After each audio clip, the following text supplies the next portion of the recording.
আসসালামু আলাইকুম বিসমিল্লাহির রহমানির রহিম। শব্দে শব্দে সূরা আল ফালাকের 3 নম্বর পর্ব এটি। আগের দুটি পর্বে 7টি শব্দ পড়ানো হয়েছে, এই পর্বে আরও দুটি শব্দ পড়ব। 8 নম্বর শব্দ হচ্ছে মিম আলিফ জবর মা। মিম আলিফ জবর মা। এই মা শব্দের অর্থ যা বা যা কিছু।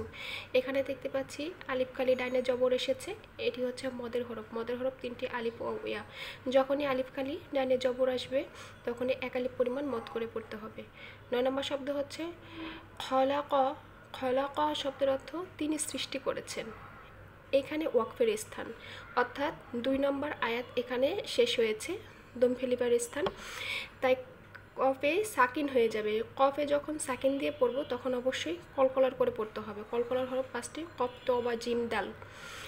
এই 5টি হরফের যে কোনো একটি হরফের উপরে যদি সাকিন হয় সেক্ষেত্রে হচ্ছে কলকলার করে পড়তে হবে। যেহেতু এখানে ওয়াকফের স্থান এবং ওয়াকফের স্থানে যদি এক জবর এক জের 2 পেশ আসে সেক্ষেত্রে সাকিন হয়ে যায়, আর এটাকে বলে আরদি সাকিন। তাহলে এখানে হবে খলাক।